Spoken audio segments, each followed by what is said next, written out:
Est-ce qu'on m'entend bien? Oui, on m'entend bien. Je vois arriver Madame la ministre Elisabeth Moreno. Nous allons pouvoir démarrer cette conférence.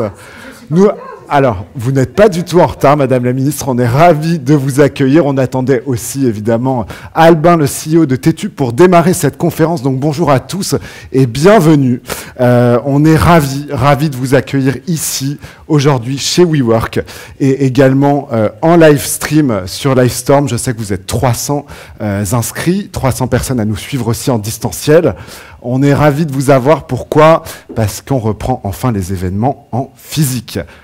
En hybride, on va dire, pour ce Tétu Connect, mais pour nous c'est important puisque ça fait quand même 1 an et demi qu'on ne vous a pas vu, donc ça fait plaisir de revoir vos têtes. Pour ma part, je suis Mathieu Cheminal, je suis expert tech et impact et du coup ravi d'animer cette conférence aujourd'hui. Tétu Connect, vous le savez, bon, vous connaissez le média Tétu, j'imagine qui ne connaît pas le média Tétu. Tétu Connect, c'est le think tank qui permet une meilleure intégration des personnes LGBT en entreprise.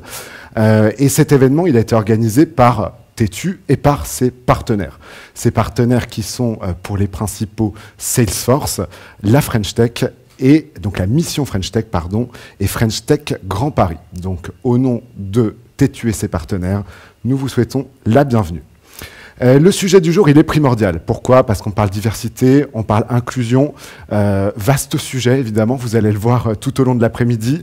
On a la chance d'avoir Madame la Ministre avec nous. On a aussi la chance d'avoir des DRH, des dirigeants de la French Tech, Émilie Sidikian, qui est DG de Salesforce, le BCG pour la présentation d'une étude sur le coming out en entreprise. Donc, en fait, tous ces intervenants vont vous démontrer que finalement, cette affaire de diversité et d'inclusion, elle est collective. Elle ne dépend pas d'une seule personne. On est là donc pour débattre en toute bienveillance, pas pour montrer ce qui se fait mal, ce qui se fait très bien, mais voilà, pour faire avancer le sujet ensemble. Et du coup, c'est un enjeu crucial, je le sais pour vous, collaborateurs, managers et dirigeants d'entreprise. Donc vous êtes en bon endroit si vous voulez faire le point sur les pratiques RH et leur évolution par rapport aux personnes LGBT, mais pas que, aux différentes diversités. On va dire, on peut les appeler les minorités, que ce soit les personnes en situation de handicap, les femmes, pas en termes de nombre, mais en termes de discrimination, donc l'égalité homme-femme et autres. On en parlera évidemment tout à l'heure. Le hashtag pour réagir aujourd'hui, c'est hashtag Tétu Connect avec un T majuscule et un C majuscule. Donc n'hésitez pas à réagir sur Twitter et sur Livestorm, sur le live stream. On vous rappelle enfin que le port du masque est obligatoire pour ceux qui sont présents avec nous en physique dans vos déplacements tout à l'heure pour le networking. Respectons les gestes barrières pour pouvoir continuer à nous retrouver.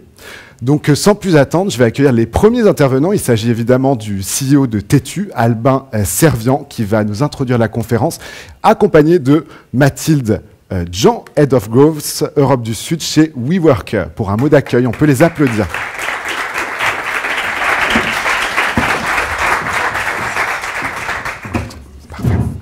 Bon, je vais faire très court pour qu'on puisse commencer les débats rapidement. Alors Tétu, ça a 25 ans, vous le savez, depuis 25 ans, Tétu promeut des valeurs de diversité et d'inclusion dans la société française.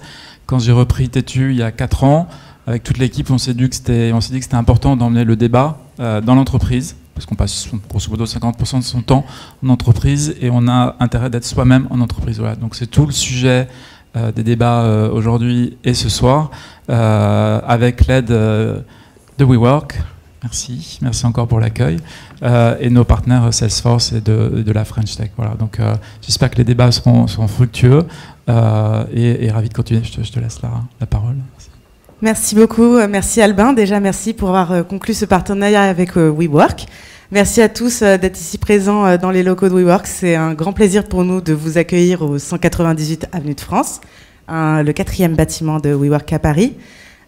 Aujourd'hui, pour nous, c'était très important de vous accueillir ici, puisque WeWork se présente comme un des défenseurs du bien-être au travail. Quand on nous rencontre, quand on fait des visites commerciales, on va rencontrer des gens qui viennent de base pour faire une recherche immobilière, mais on est avec des gens qui cherchent aussi à changer la culture d'entreprise.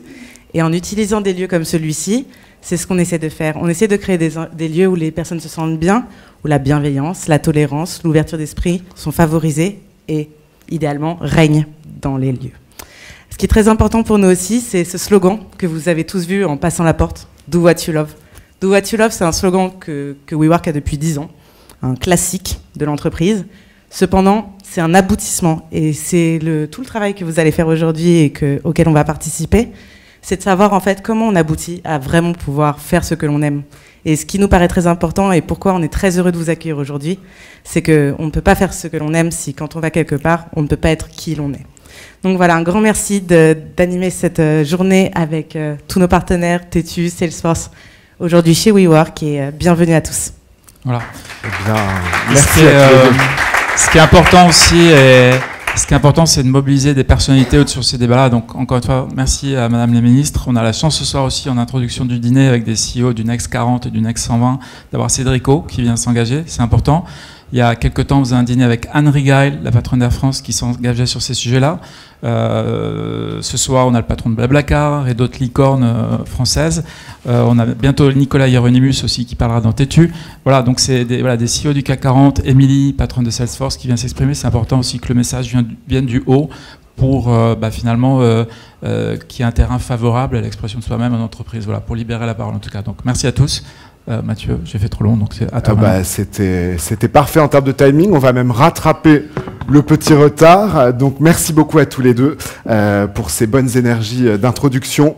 Vous le savez, le gouvernement travaille d'arrache-pied pour la diversité et l'inclusion et a annoncé récemment la mise en place d'un index diversité sur lequel il planche actuellement.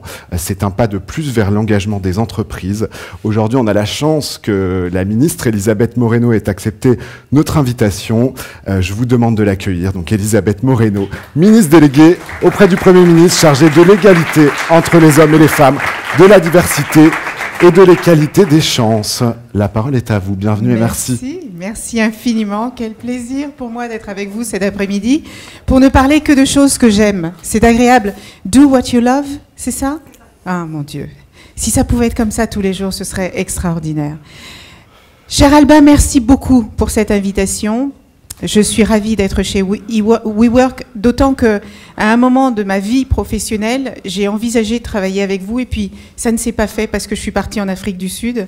Mais j'avais été assez épatée par, compte tenu du fait du temps que l'on passe dans nos vies professionnelles, faire en sorte que ces moments soient des moments agréables, conviviaux, où on puisse être qui on a envie d'être, ça me paraît être une excellente idée et bravo à vous pour ce que vous faites. Et puis, Émilie, c'est toujours un plaisir de se retrouver. On partage tellement de choses en commun. Alors, pour ceux d'entre vous qui ne le savent pas, avant de rejoindre le gouvernement, avant d'être appelé par Jean Castex à prendre la responsabilité du ministère qui est le mien aujourd'hui, l'égalité entre les femmes et les hommes, l'égalité des chances et la diversité, j'ai passé 20 ans de ma vie dans la tech. 20 ans. Et avant de vous parler de cette période-là, je voudrais vous parler d'hier soir. Hier soir, j'ai passé une très longue soirée au Sénat où nous avons fait voter, en deuxième lecture après l'Assemblée nationale, nous avons fait voter une loi pour l'émancipation économique et professionnelle des femmes. Et à un moment donné, vous savez, donc il y a beaucoup de débats, les députés, les sénateurs et sénatrices viennent expliquer ce pourquoi ils sont, ce contre quoi ils sont, pourquoi ils veulent que telle chose arrive et d'autres n'arrivent pas. Et à un moment donné, je me suis dit, mais c'est quand même dingue, on est en 2021, et il faut faire voter une loi pour faire en sorte que les femmes soient considérées et traitées comme les hommes dans le monde de l'entreprise. C'est fou. C'est fou. Et à ce moment-là, j'avais à la fois une sorte de, vous savez, une sorte de fierté du travail accompli. Et en même temps, je me suis dit, mais qu'est-ce qui fait qu'en 2021, partout dans le monde, comme vous le disiez tout à l'heure, monsieur, alors même que les femmes composent 52% de l'humanité, comment se fait-il qu'elles soient aujourd'hui encore autant discriminées? Et alors je ne vous dis même pas si en plus elles sont lesbiennes, si en plus elles sont noires, si en plus elles habitent une zone rurale. Bah alors là, c'est... Et en vérité, notre monde est ainsi fait qu'il y a des dominants et des dominés. Pas parce qu'on le demande, hein, pas parce qu'on le souhaite, mais parce qu'il y a des personnes qui ont réussi à trouver leur place, à prendre leur place, et puis il y a des personnes qui, sans arrêt, doivent expliquer, doivent justifier, doivent se battre pour pouvoir être qui elles sont, aimer qui elles ont envie d'aimer, faire le job qu'elles ont envie de faire, vivre dans un monde où finalement elles se sentent tolérées, alors qu'en vérité, elles y ont autant leur place que n'importe qui d'autre. Bien, voyez-vous, lorsque j'ai commencé à travailler dans le monde de la tech, je me suis dit, la tech peut créer cette inclusivité qui n'existe pas. Parce qu'on n'a pas forcément besoin d'avoir fait une école d'ingénieur pour rentrer dans le monde de la tech. Moi, j'étais dans le droit, j'ai fait toutes mes études dans le droit, je voulais être avocate, et puis finalement, j'ai eu la chance de diriger les plus grands groupes technologiques du monde. J'ai été patronne de Lenovo en France. J'ai dirigé Hewlett-Packard pour le continent africain en ayant fait des études de droit. Mais simplement parce que j'étais curieuse de cette technologie que je voyais révolutionner le monde. Mais je ne voyais pas la technologie en elle-même. Ce que je voyais, c'est qu'elle pouvait rapprocher les gens. Ce que je voyais, c'est que vous pouvez habiter à Abidjan et vendre votre beurre de karité à New York juste avec un ordinateur. Que n'aurions-nous fait pendant cette crise sanitaire si nous n'avions pas pu rester connectés au travers des réseaux sociaux, au travers de tout ce qui existe aujourd'hui pour nous garder connectés? Le numérique aujourd'hui, en fait, est présent dans toutes les sphères de la vie, toutes. L'éducation, la santé, la communication, l'agriculture, tout. Il n'y a pas un secteur aujourd'hui qui échappe aux technologies. C'est le secteur qui crée le plus d'emplois. On dit que dans les 5 prochaines années, 1 job sur 3 qui sera créé aura une composante numérique. Et pourtant, les femmes en sont encore exclues, à peine 30%. Les exemples comme Émilie qui dirige Salesforce sont très peu nombreuses. Et en plus, quand elles y sont dans des métiers plutôt de support, pas dans les métiers, vous savez, où les décisions se prennent. Non. Et les personnes LGBT+, je suis certaine qu'elles y sont aussi. Je le sais, évidemment que je le sais. Mais elles ne le disent pas. Elles ne le disent pas parce qu'il paraît qu'il y a presque une personne LGBT+ sur 3 qui n'ose pas dire, dans son cadre professionnel, qui n'ose pas parler de qui elle est, par peur d'être rejetée, par peur d'être ostracisée. Vous vous rendez compte? Est-ce que vous vous rendez compte de l'énergie que cela demande à une personne de faire semblant d'être ce qu'elle n'est pas pendant 10, 12, 14 heures par jour? Est-ce que vous imaginez l'énergie qu'il faut le lundi matin à la machine à café, quand tout le monde raconte son week-end, l'énergie que cela demande de faire attention à la manière dont vous allez raconter les choses, parce qu'on pourrait se rendre compte que peut-être votre partenaire de vie est du même genre que vous. Eh bien, toute cette énergie, c'est une énergie que vous ne pouvez pas mettre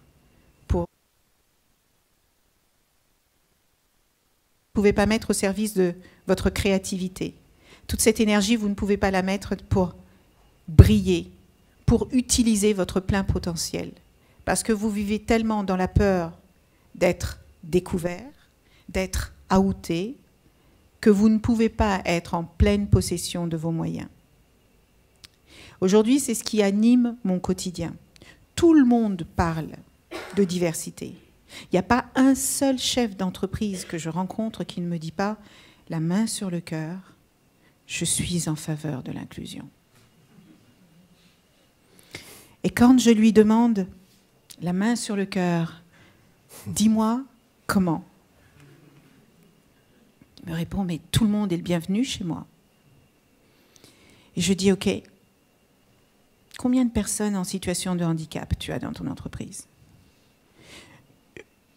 Combien de femmes tu as dans les plus hautes responsabilités?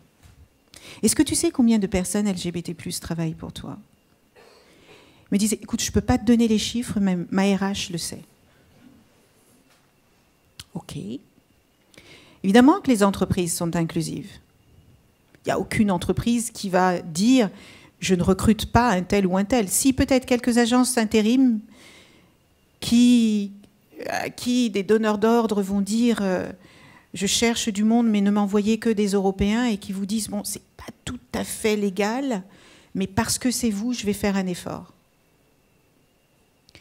Je vous dis ça parce que, en vérité, entre ce qui est affiché et ce qui se passe pour de vrai, il y a un monde.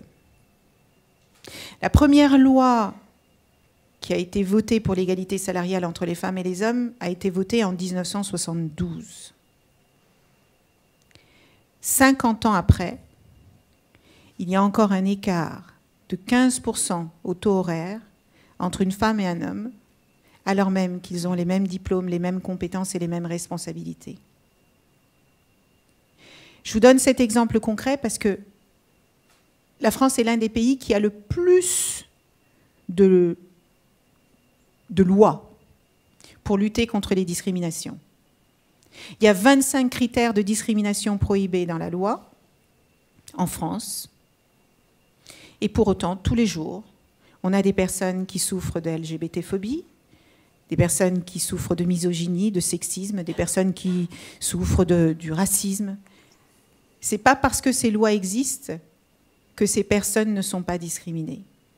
Et le monde de l'entreprise est un monde extraordinairement inclusif et extraordinairement exclusif. Si vous rentrez dans les cases, si vous ressemblez à tout le monde, ça peut à peu près bien se passer. Sinon, parfois, vous ne rentrez même pas dans les cases. Vous ne pouvez même pas rentrer dans l'entreprise. Oh, pas parce qu'elle va vous dire « je ne veux pas de vous », mais parce que ce sont ces petites phrases, ce sont ces petits comportements, ce sont ces petits mots lâchés à la volée. Mais non, c'est pour rire. Sauf que derrière ce « c'est pour rire », il y a des atteintes à la dignité humaine qui sont insupportables, qui sont intolérables. Comment est-ce qu'on peut encore en 2021 considérer que l'homosexualité doit être guérie? C'est-à-dire qu'il y a des personnes qui considèrent qu'une personne LGBT+ n'est pas une personne normale et que donc il convient de la guérir. Et donc on va faire des thérapies dites de conversion pour qu'elle devienne hétérosexuelle. On peut imaginer qu'au pays de l'égalité, ce genre de choses n'arrive pas. Pourtant, si. Pourtant, si. Et je crois que, encore une fois, la loi ne peut pas tout. Je crois que tant qu'on n'éduquera pas, tant qu'on ne sensibilisera pas, tant qu'on n'informera pas, et tant qu'on ne sanctionnera pas les gens qui trahissent ces règles, on n'y arrivera pas. On n'y arrivera pas. Mais il y a quelque chose d'assez magique qui est en train de se passer en ce moment. Ces 5 dernières années, je dirais. Partout dans le monde, les voix se soulèvent. Ça a commencé avec MeToo. Tout d'un coup, les femmes se sont rendues compte qu'elles n'étaient pas seules dans les souffrances et les trahisons et les violences et les discriminations. Et puis, il y a eu MeToo Gay.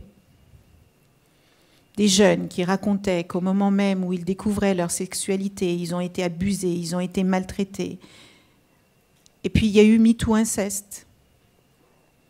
Des enfants qui, alors même qu'ils vivaient avec les adultes en qui ils sont censés avoir le plus de confiance, un enfant sur 10 dans une classe a subi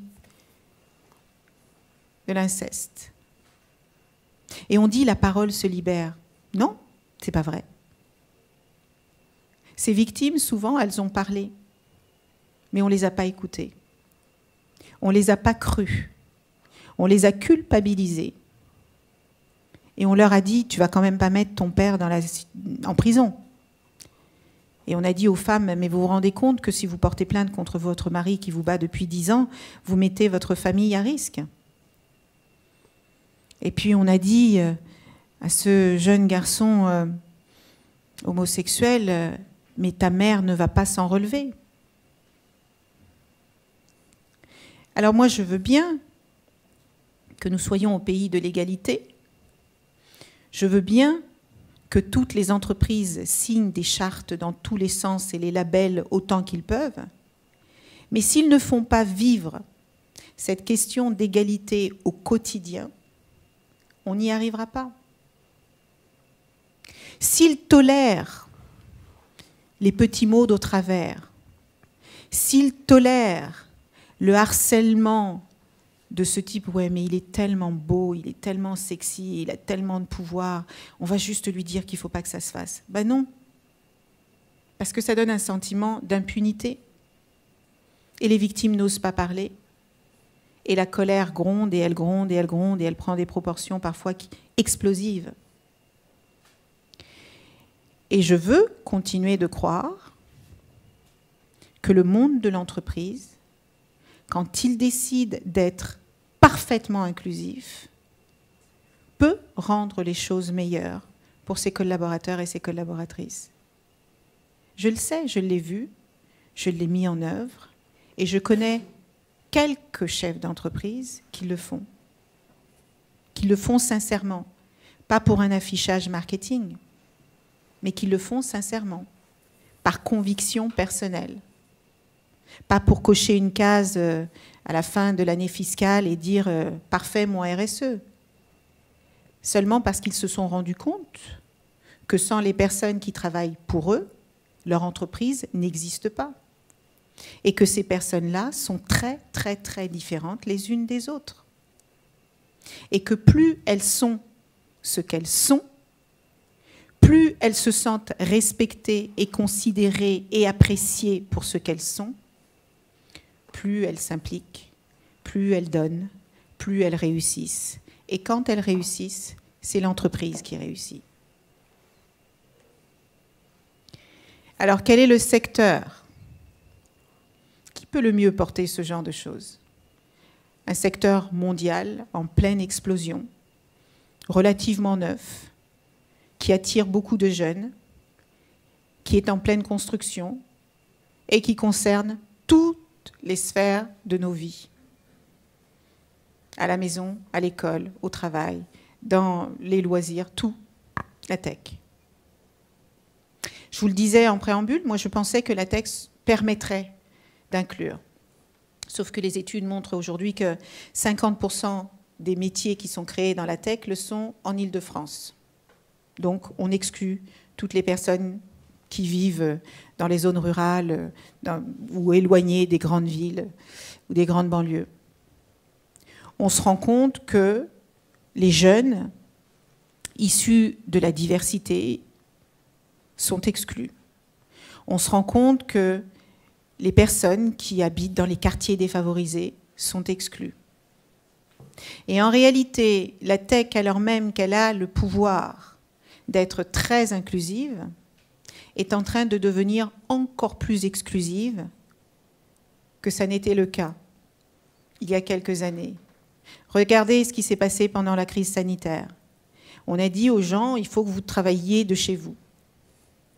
On a juste oublié que tout le monde n'a pas les moyens de travailler de chez lui, que tout le monde n'a pas une connexion 5G, que tout le monde n'a pas un ordinateur, que tout le monde n'a pas une pièce pour s'isoler et travailler. Et au passage, quand il y avait une place pour s'isoler et travailler, devinez qui dans le couple prenait le bureau?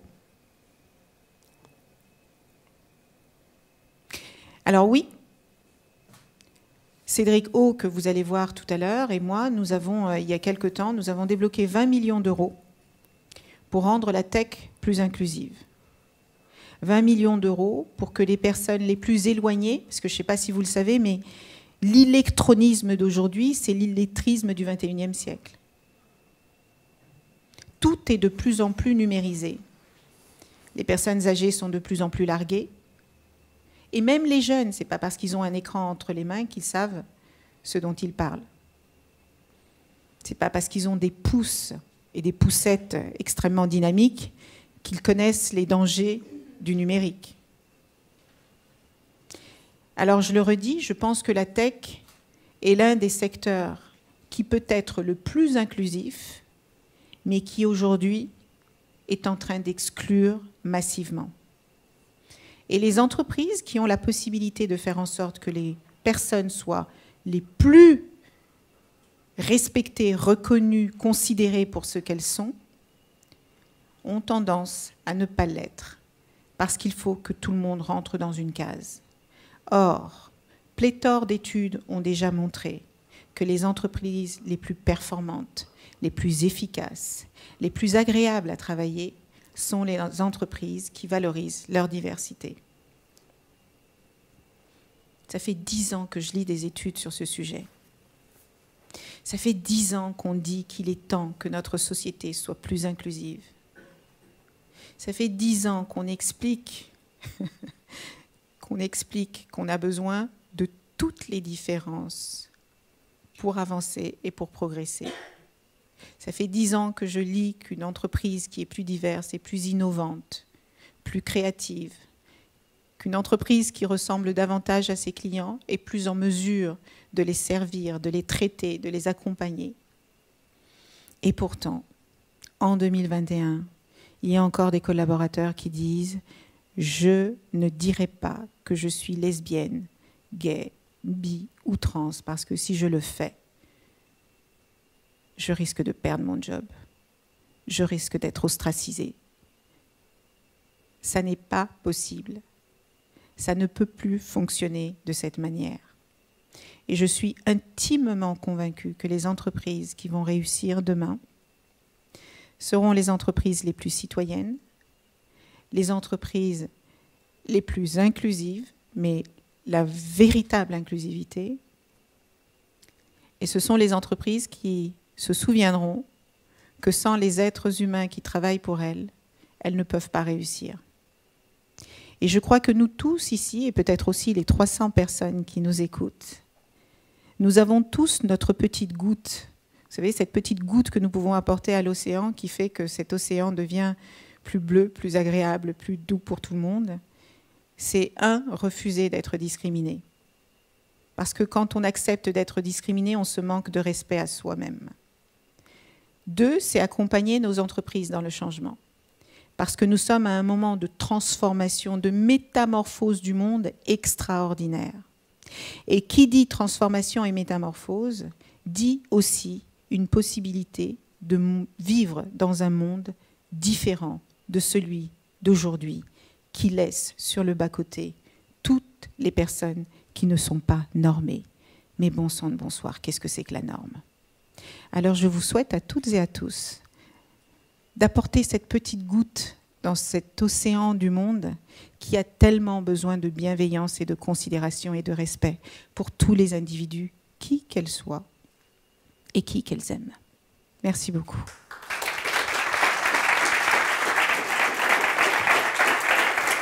Bravo, Madame la Ministre, et merci. Merci beaucoup.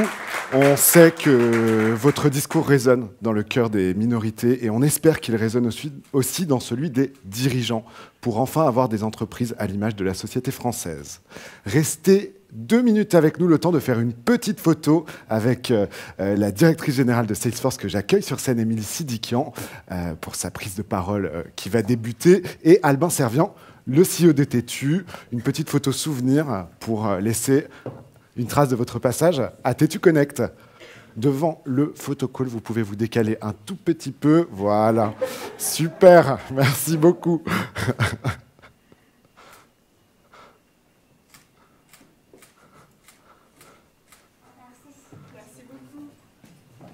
Merci beaucoup d'avoir accepté notre invitation.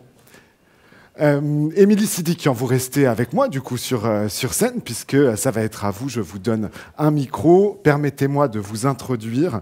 Donc on est ravis aussi de vous avoir, parce que comme Elisabeth Moreno l'a précisé, Madame la Ministre, vous êtes une femme dirigeante, et c'est encore assez rare pour que ce soit souligné. Donc vous êtes vice-présidente exécutive et directrice générale de Salesforce France, si je ne me trompe pas, depuis mai 2021. C'est bien ça. Donc c'est assez récent. Vous portez les valeurs de confiance, d'innovation, de réussite et d'égalité au sein de votre entreprise. Et on vous a permis de parler aujourd'hui parce que je sais que vous avez publié une tribune dans Tétu il y a peu de temps et que vous avez une expérience assez personnelle en fait par rapport à ce sujet du jour. Vous allez nous apporter votre point de vue et votre regard de grande dirigeante. On peut l'applaudir, Émilie Sidikian. Bien, merci de m'accueillir et puis surtout un grand bravo à Elisabeth Moreno parce que je pense que le projet de loi qu'elle a cité hier soir est fantastique. Et donc c'est une vraie avancée sur la diversité dans les postes de direction. Donc effectivement, mon nom c'est Émilie Sidikian. Je suis arrivée il y a quelques mois dans une belle entreprise qui s'appelle Salesforce et pour l'anecdote, dans un process de 6 mois de sélection, le premier mois a été sur les valeurs. Donc on ne parle pas de compétences hautes, c'était vraiment de se dire quelles sont mes valeurs, quelles sont les valeurs de l'entreprise, est-ce que je vais être bien, est-ce que j'aurai les moyens d'agir, et réciproquement, est-ce que l'entreprise voyait au sein de mon profil un alignement complet. Et ça, je pense que c'est important parce que quand on parle des valeurs, eh bien en fait, on parle aussi d'attractivité au sein de l'entreprise. Dans les valeurs de Salesforce fondatrice, il y en a 4.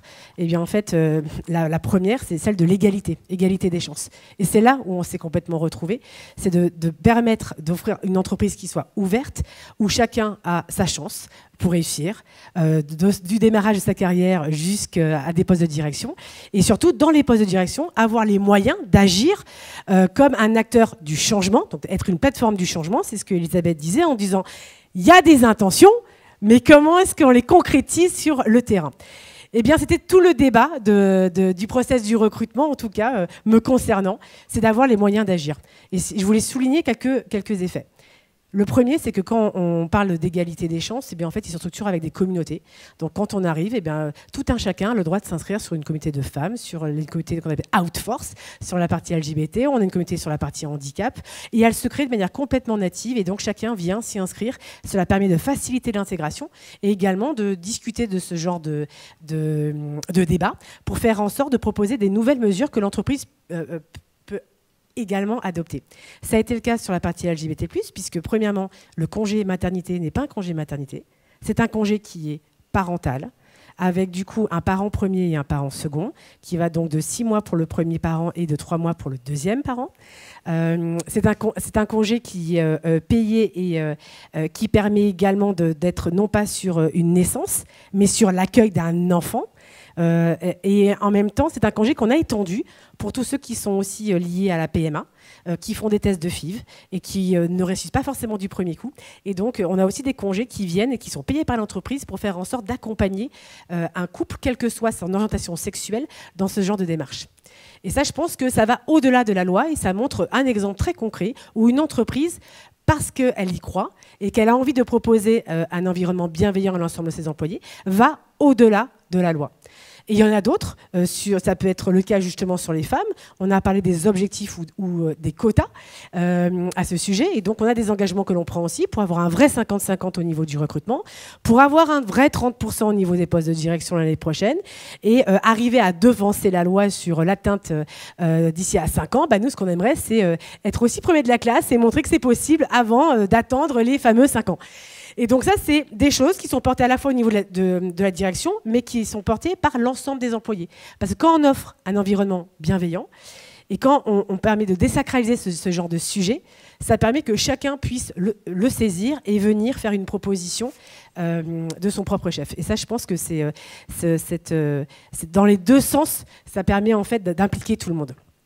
Petite anecdote, parce que moi, je m'occupe de la France. Mais au niveau mondial, on a quelqu'un qui s'appelle Marc Benioff et qui, en 2016, a pris des positions extrêmement fortes, puisque quand il y a eu des projets de loi contre la partie LGBT à l'Indiana et en Géorgie, il a fait quoi? Il a tout de suite publié en presse et de manière très officielle en disant, si vous faites passer cette loi, c'est très simple, je relocalise. Je prends les 2000 employés et je vais aller venir les bouger pour les mettre en Californie et je paierai le déménagement, les jobs de la famille, etc., etc. Donc ça veut dire quoi? C'est que dans cette idée de l'entreprise acteur du changement, eh bien, en fait, on peut aussi faire en sorte de contrer de temps en temps des tendances qui peuvent apparaître comme étant limites. Et ça a été le cas puisque les lois ont été ensuite avortées. Si je prends cet été, nouvelle position, loi sur anti-avortement au Texas, bah pareil, il y a une prise de position de l'entreprise qui vient de dire bah, si vous faites ça, rebelote. Et donc, message public à l'ensemble des employés en interne, mais également en prise de position externe pour faire en sorte que ça ne soit pas le cas. Pour en revenir à la petite anecdote qui me concerne. Effectivement, j'ai eu la grande chance, et merci pour ça, d'avoir été interviewée dans le magazine d'études du mois de septembre. Et donc, j'ai regardé un petit peu les réactions. J'étais très étonnée de voir les réactions étaient assez contradictoires. Il y en avait certaines extrêmement positives et avec beaucoup de candidatures qui venaient de la communauté, qui disaient bah, nous aussi on a envie de postuler parce qu'il n'y a pas des postes ouverts. Et donc ça a montré que voilà, l'entreprise pouvait être aussi attractive en parlant de diversité.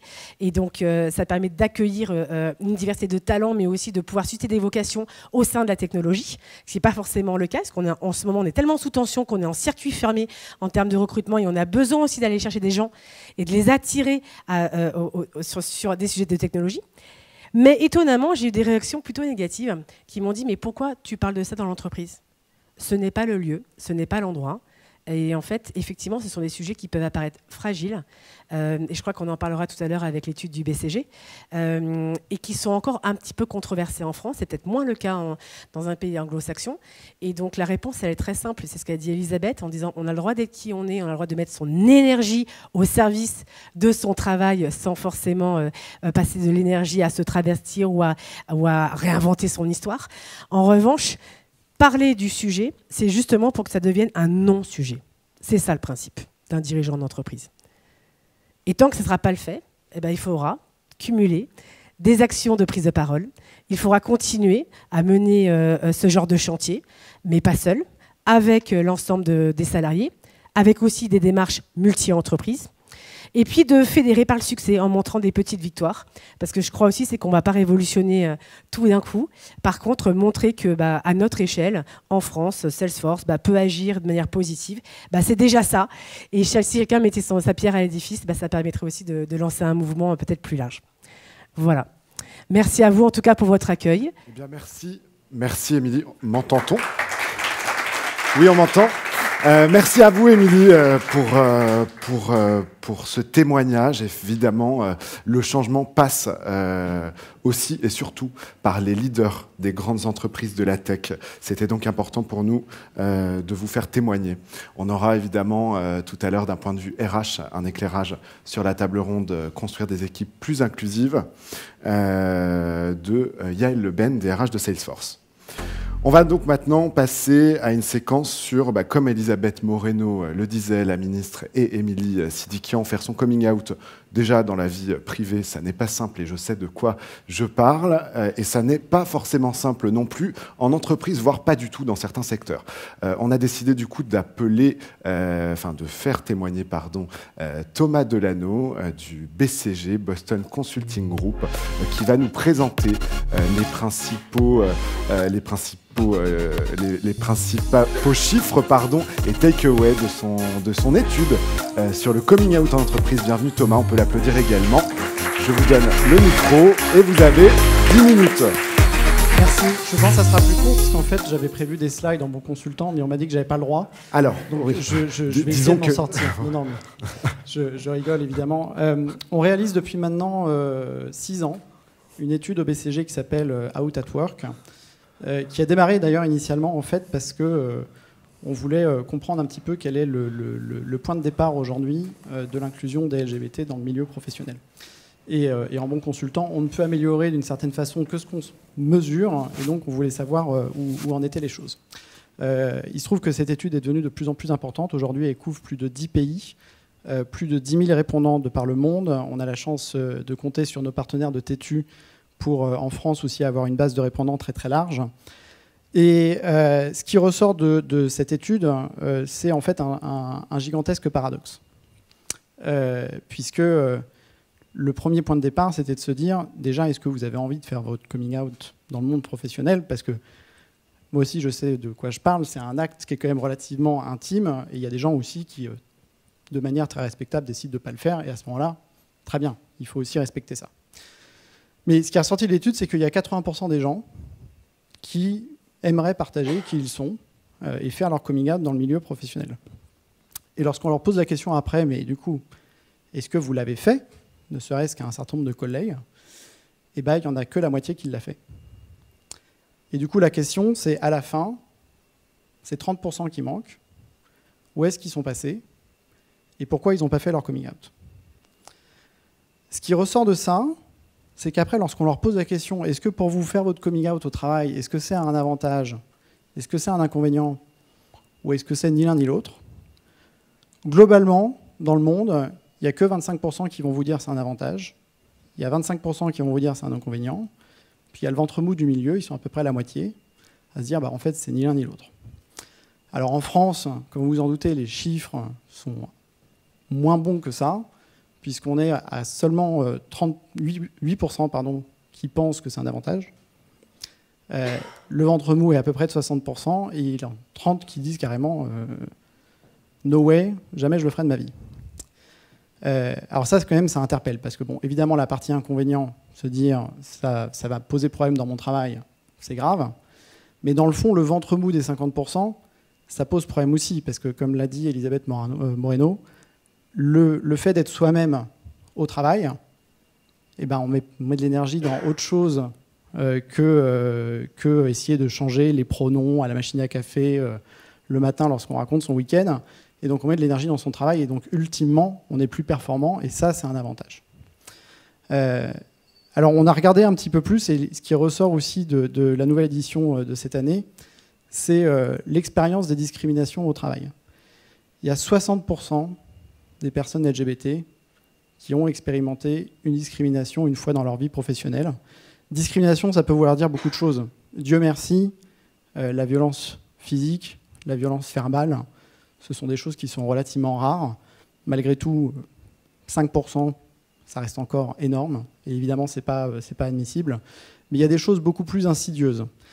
Et ce qui est vraiment important, c'est la discrimination perçue. Le fait que finalement, on se dit, on ne sait pas si on est dans une atmosphère où le dirigeant, si jamais j'avais un problème, viendrait me soutenir et me dirait, en fait, finalement, oui, on est derrière toi. Ce que tu as dit, ce client, c'est absolument inadmissible. Ce que tu as dit, ce manager, c'est absolument inadmissible. Et on va prendre les mesures nécessaires. Si on n'a pas, en fait, ce niveau de support du senior management, eh ben, de facto, on est dans une situation où on se dit, bah oui, le jour où ça m'arrivera, en fait, peut-être que ça ne se passera pas comme ça. Et donc, de facto, je sens comme une espèce de flottement et d'atmosphère qui n'est pas ultimement inclusive au sein de l'entreprise. Et tout ça, après, ça se traduit potentiellement par peut-être que je n'ai pas été promu aussi vite que les autres, peut-être que j'ai eu des réflexions que je ne devrais pas avoir, etc., etc. Et c'est ce qui explique que ce chiffre est en fait ultimement très très élevé. Alors à la fin des fins, tout ça c'est un tableau qui est évidemment pas très reluisant.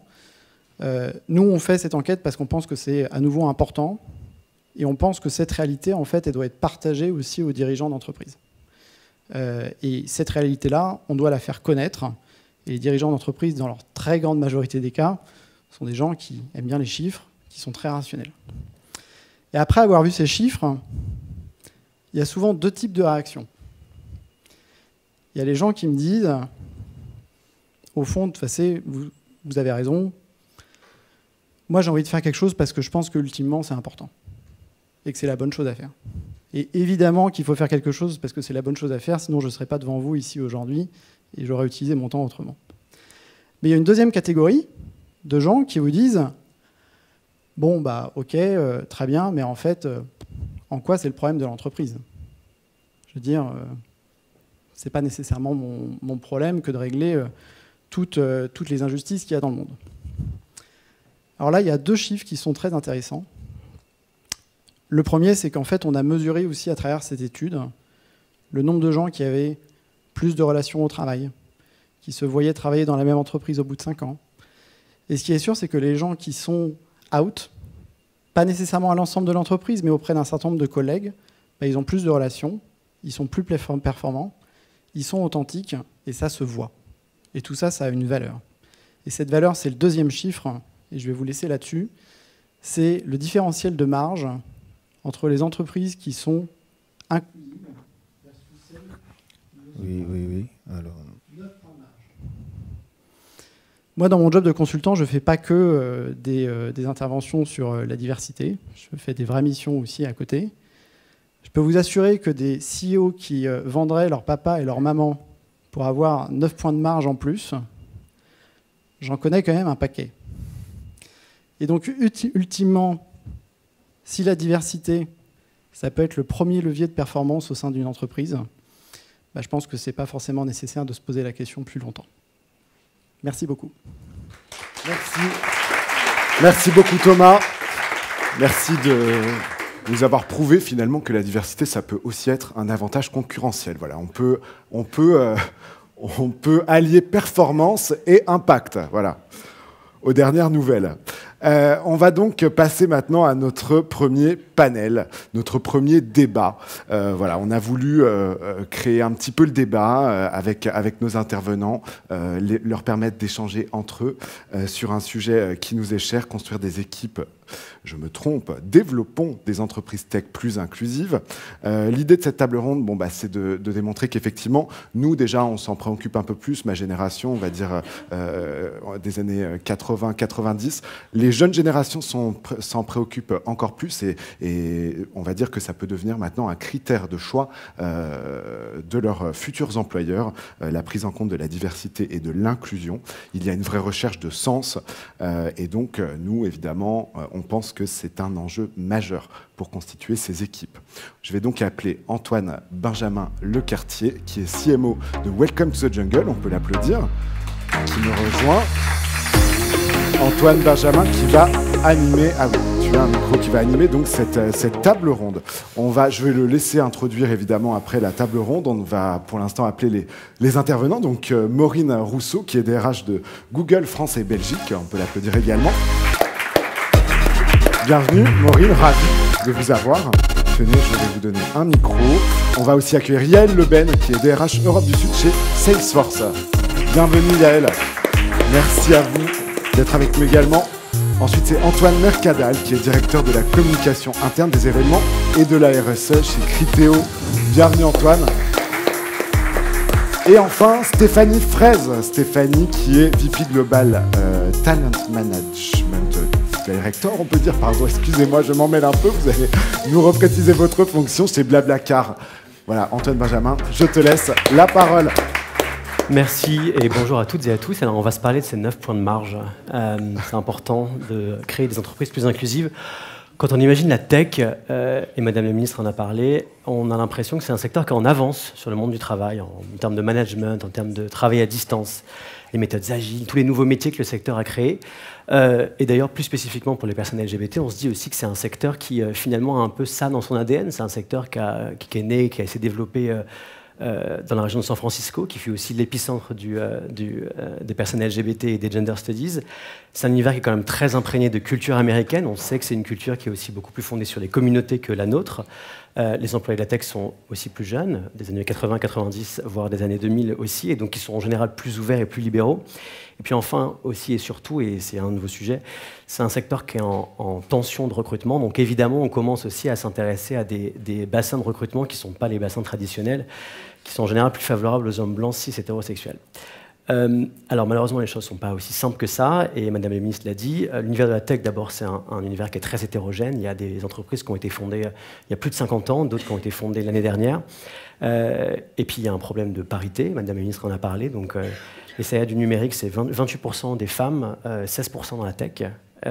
Et comme dans toutes les autres industries, la LGBT-phobie est aussi présente et les entreprises tech ne sont pas un safe space tout le temps pour les employés. On l'a bien vu avec la polémique du documentaire de Netflix de Dave LaChapelle qui était clairement transphobe et dont les employés se sont indignés. Donc voilà, ça arrive aussi un peu partout.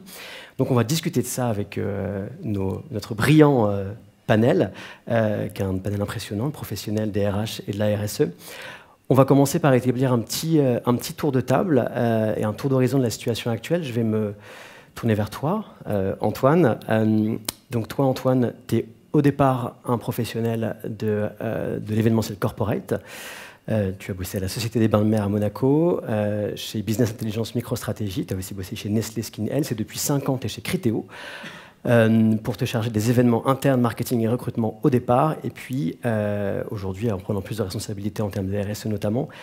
Et il y a 4 ans, tu as cofondé le réseau interne LGBT Pride at Criteo, et voilà, tu t'occupes aussi des stratégies diversité, équité, inclusion et environnement de Criteo. Et tous les deux, on se connaît bien puisqu'on fait partie du bureau de l'association LGBTech, qui est donc aussi partenaire de cet événement aujourd'hui. Alors, on l'a vu avec ce dont Thomas nous a parlé, faire son coming out LGBT en entreprise, c'est pas très simple, et on parle souvent d'un plafond de verre, assez similaire à celui auquel peuvent être confrontées les femmes. Alors, je vais faire une révélation, je vais révéler ta sexualité en panel. Donc, tu es un homme gay, et toi-même, tu as pu vivre ces problématiques aussi. Donc, voilà.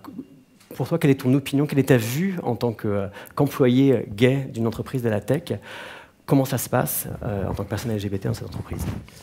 Je crois que j'ai eu la chance de commencer ma vie professionnelle. J'avais déjà fait mon coming out dans les autres cercles de ma vie, je dirais amical, familial, etc.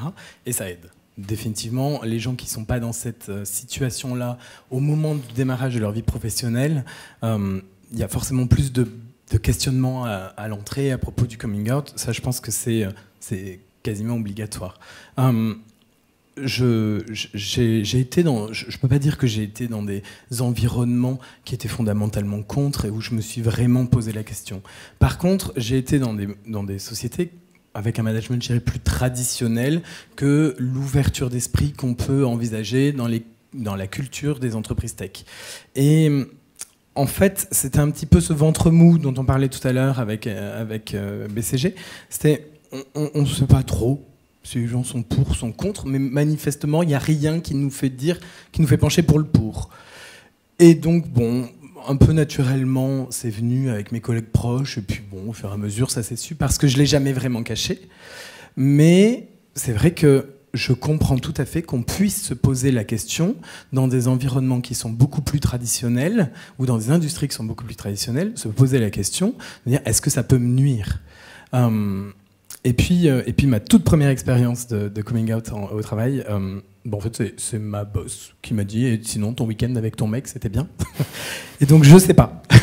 Probablement qu'à un moment donné, j'avais dû lâcher un pronom sans faire gaffe.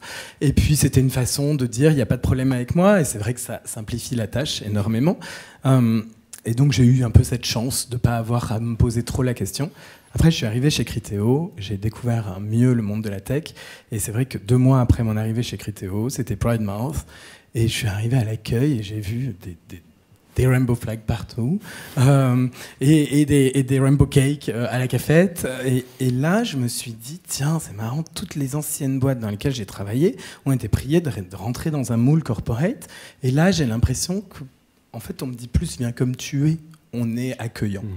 Et je pense que ça rappelle vachement ce que disait Madame la Ministre ou Madame chez Salesforce, Émilie chez Salesforce, qui vraiment me disent, en fait, on sort de ce moule corporate et un peu à la McDonald's, venez comme vous êtes, parce que c'est justement ce qui fait que vous êtes vous-même qui est agréable pour nous. En tout cas, ce que tu décris, c'est l'importance déjà au départ de la première expérience du management, quoi, qui clairement t'a montré, et même t'a un petit peu poussé quelque part à faire ce coming out, si on peut dire ça comme ça, et évidemment de l'environnement de l'entreprise, en tout cas des structures qui sont mises en place pour que tu puisses te reconnaître.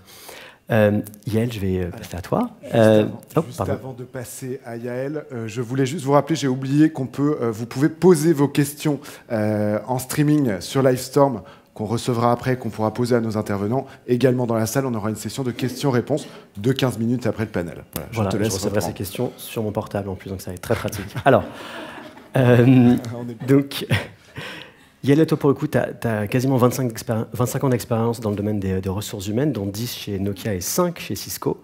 Et tu as rejoint Salesforce il y a 1 an et demi, où tu t'occupes des ressources humaines pour l'Europe du Sud, avec la mission justement de renforcer l'engagement des collaborateurs, du recrutement au développement en passant par le coaching.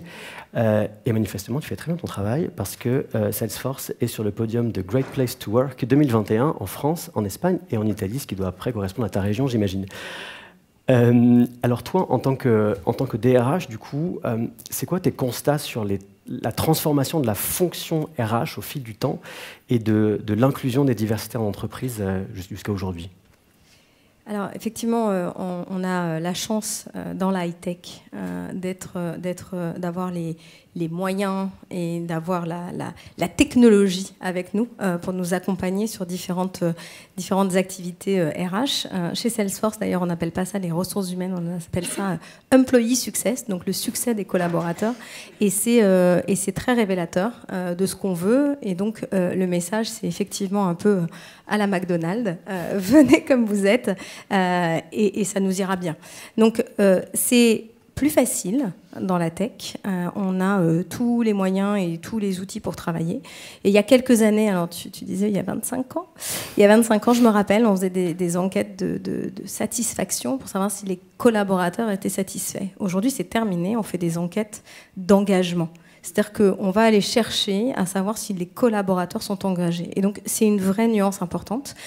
Et donc, chez Salesforce, on a la chance de leur permettre, et depuis 20 ans que Salesforce existe, depuis 20 ans, on encourage nos collaborateurs à s'engager eux-mêmes.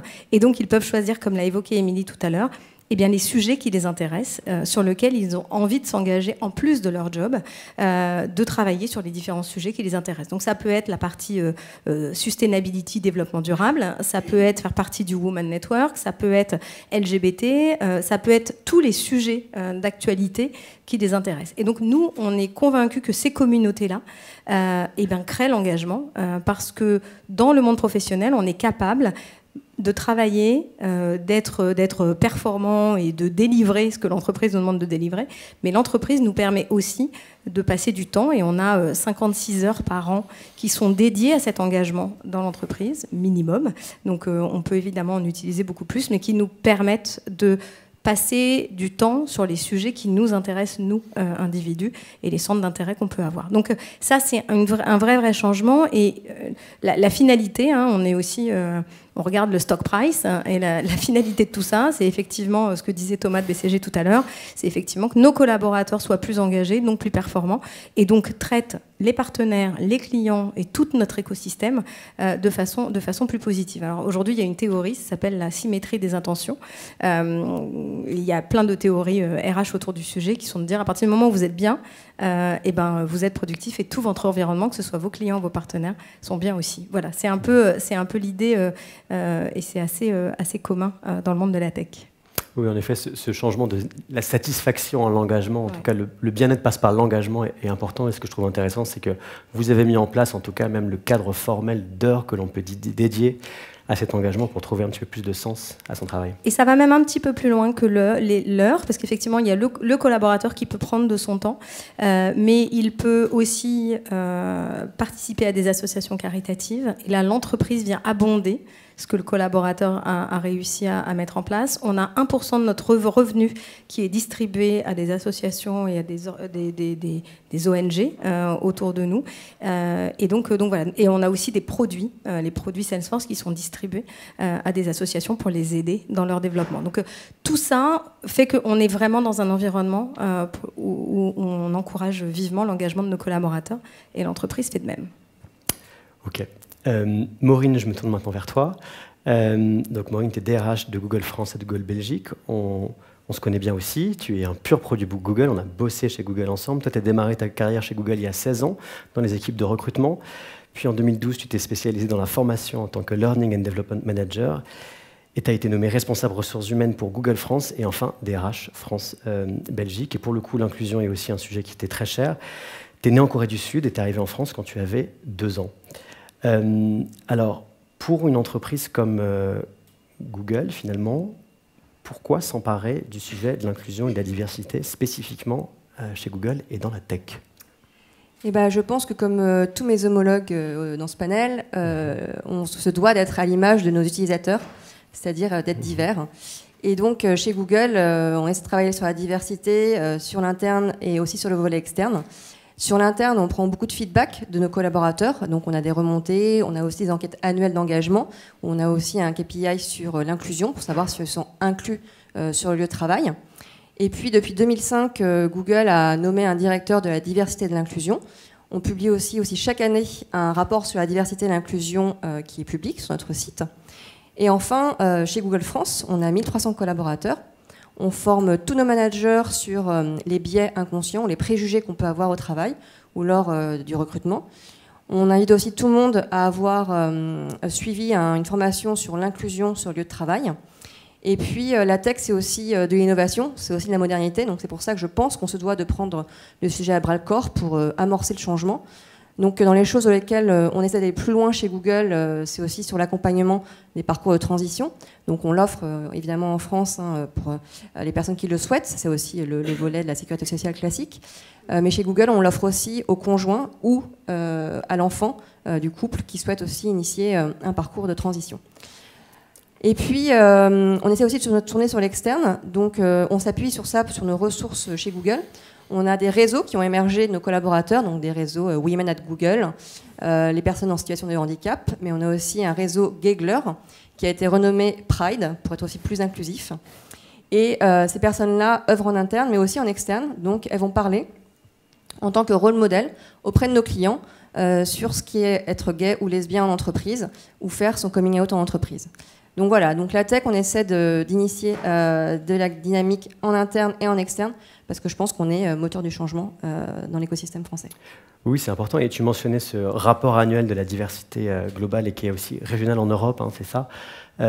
Du coup, c'est quelque chose qui doit beaucoup vous mobiliser et qui fait que vous vous engagez publiquement vis-à-vis aussi des minorités. Donc j'imagine que ça doit être aussi une forte force de traction en interne. Exactement, c'est-à-dire qu'on veut aussi prendre des engagements politiques vis-à-vis des communautés LGBT, des minorités. Ce rapport de la diversité, il est très global, donc il essaie de couvrir toutes les minorités existantes. Il y a des pays où on peut évidemment la mesurer, d'autres pays on ne peut pas. On sait qu'en France, c'est plus difficile. Mais je pense qu'à partir du moment où il y a toujours de la perception sur des différences de traitement, sur la discrimination, on ne doit pas s'appuyer que sur les chiffres, mais aussi sur ça. Et donc ça veut dire qu'on a encore du travail. Stéphanie, je me tourne vers toi. Donc toi, tu as travaillé pendant près de 15 ans chez Orange, puis Canal+, dans des fonctions marketing et commerciales. Et puis il y a 4 ans, tu es passé du côté RH, en rejoignant Dailymotion comme Chief People Officer.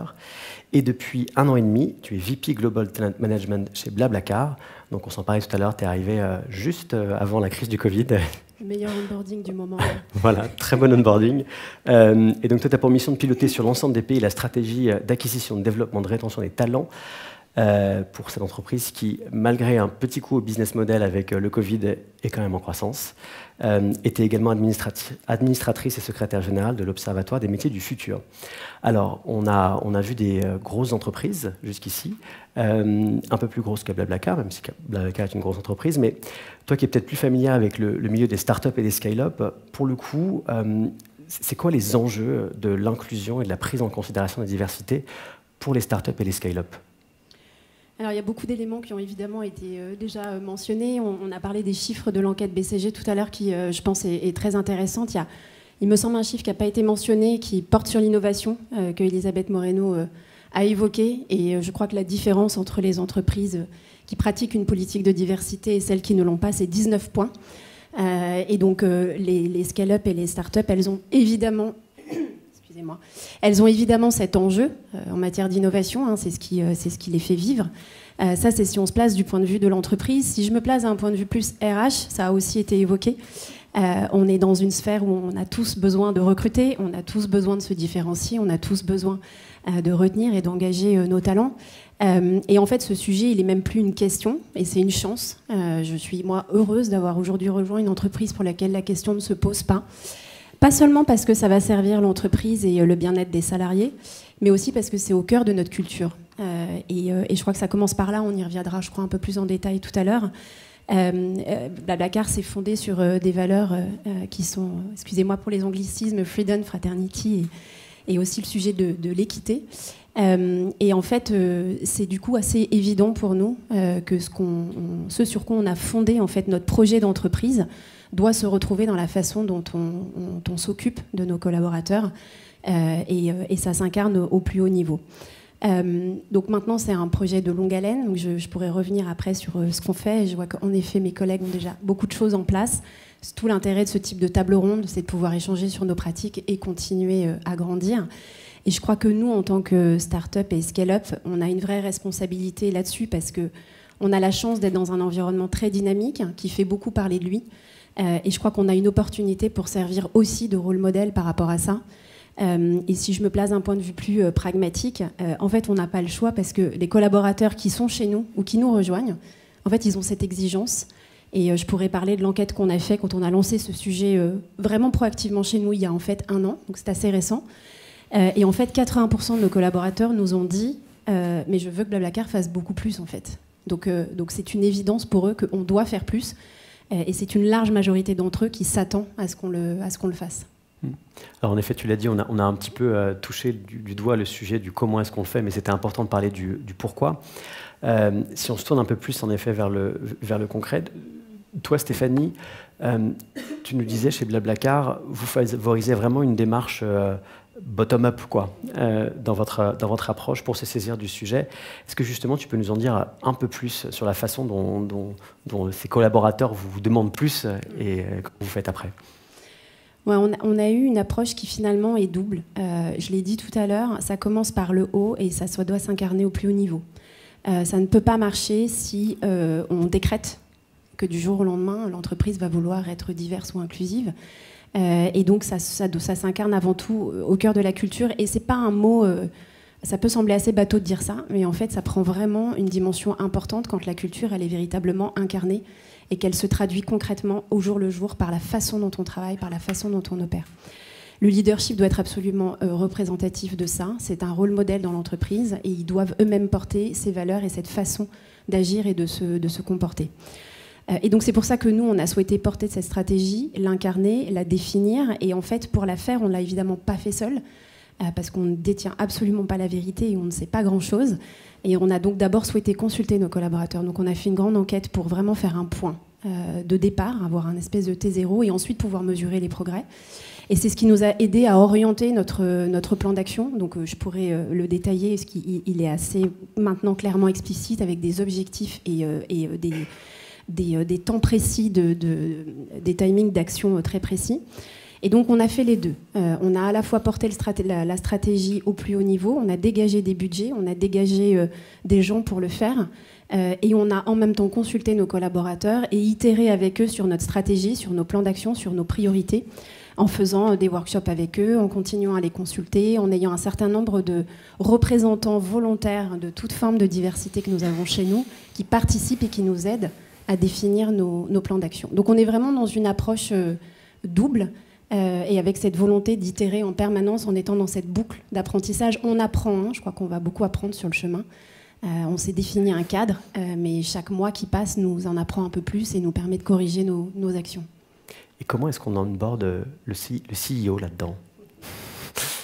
Alors, c'est pour moi la question. Ah oui, enfin en fait, c'est très intéressant parce qu'il a été presque le premier, je dirais, à nous questionner là-dessus. Il s'intéresse lui-même à ce sujet. Alors, il sera là ce soir, il pourra en parler plus en détail, mais il a lui-même un intérêt sur ce sujet. Mais il est, je crois, comme nous tous, assez humble sur le fait qu'il ne le connaît pas très bien. Et donc, je pourrais revenir sur la première des choses qu'on a fait, en fait, qui me semble est la base de tout, c'est déjà développer la compréhension du sujet.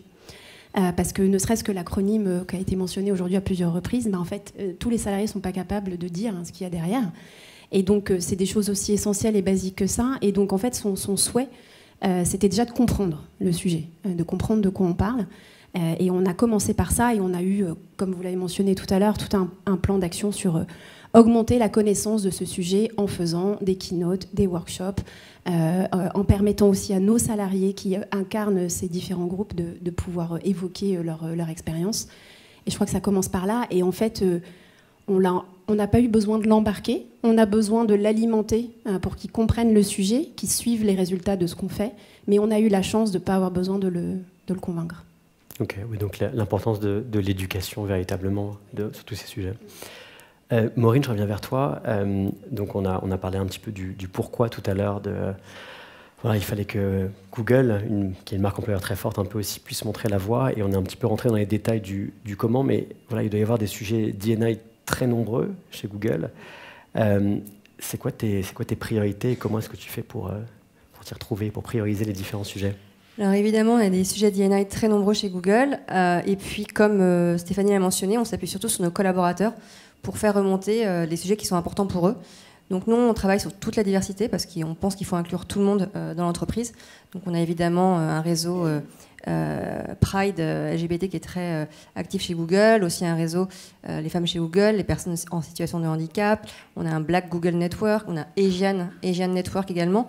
Donc on veut vraiment s'appuyer sur tous ces réseaux-là pour identifier ce qui est important pour eux et comment on peut le mettre en œuvre avec la direction. Et puis, surtout, Google essaie d'œuvrer en interne, donc grâce à ces réseaux-là. Et puis, j'ai mentionné un petit peu auparavant tout ce qu'on fait avec nos collaborateurs. Mais on veut aussi se mobiliser sur nos produits et sur nos engagements. Donc, Google, en termes de produits, vous connaissez évidemment nos produits un peu iconiques, le moteur de recherche, etc. Tous les ans, on essaie d'avoir un doodle. Vous savez, doodle, c'est le petit logo Google qui apparaît sur la page de recherche, consacré à un personnage LGBT. Donc, on a eu Frank Kemani et puis l'année dernière, Marsha Johnson, qui étaient des petites figures du doodle pour la journée sur la page de recherche pour célébrer ces deux personnages activistes LGBT très iconiques dans la communauté. Et puis, on a aussi essayé d'adapter nos produits, notamment l'intelligence artificielle. Donc, on travaille évidemment beaucoup avec ça pour nos outils du quotidien. Et je vais vous donner un exemple tout simple. Quand je rédige un feedback d'entretien dans nos systèmes, donc on a des systèmes pour rédiger ce qu'on a pensé d'un candidat. Je rédige ça en anglais parce que c'est relu par des comités de recrutement aux États-Unis. Et je rédige ça en anglais. Et dès que j'écris she ou he, donc il ou elle, l'intelligence artificielle me reprend pour me faire dire de ne pas prononcer le pronom et de remplacer ça par the candidate. Donc j'ai régulièrement une reprise pour me faire dire il ne faut pas mentionner la personne par she ou he, mais par TC, the candidate. Comme ça, la personne qui relira le dossier de recrutement du candidat ne sera pas influencée par son genre. Donc voilà ce qu'on essaie de faire côté produit. Et puis côté engagement externe et politique vis-à-vis de la diversité, on a signé la charte de l'autre cercle pour dire qu'on soutenait la communauté LGBT. On marche tous les ans, la marche des fiertés, mais au-delà de ça, au-delà d'avoir un joli char et d'être présent, on a surtout tous nos directeurs qui sont présents, notre VP France qui est présent aussi, et qui s'engage pour dire que c'est important de soutenir toutes les communautés. Donc encore une fois, le rôle du management. Je suis ravi qu'on puisse se faire corriger par des intelligences artificielles sur la question du genre. Yael, pour revenir à toi, donc on va encore repousser sur ce dont vous parliez, hein, Maureen et Stéphanie, sur voilà, l'implication des collaborateurs, le fait que le recrutement, notamment des talents, c'est la diversité, l'affaire de tous, le recrutement de talents divers. Est-ce que tu peux nous expliquer un petit peu pourquoi, de ton côté, chez Salesforce ? Je pense que on a envie, et notre motto c'est un peu, on a envie d'être le reflet de la société dans laquelle on vit. Et donc on veut que tout le monde ait sa place, quelle que soit la normalité dont parlait tout à l'heure Elisabeth Moreno. Donc ça, je pense que c'est vraiment important. Et il y a un autre élément qui est clé, c'est qu'aujourd'hui, on a une vraie pénurie des talents. Et on est dans la tech et on a chez Salesforce plus de 100 jobs ouverts et c'est difficile parce qu'on a tous des a priori. La tech c'est pour les ingés et donc il y a énormément de biais qu'on peut avoir. Et donc, nous, on a vraiment besoin de tous les talents. Et on est convaincus que la diversité et la mixité des talents fera le succès de l'entreprise.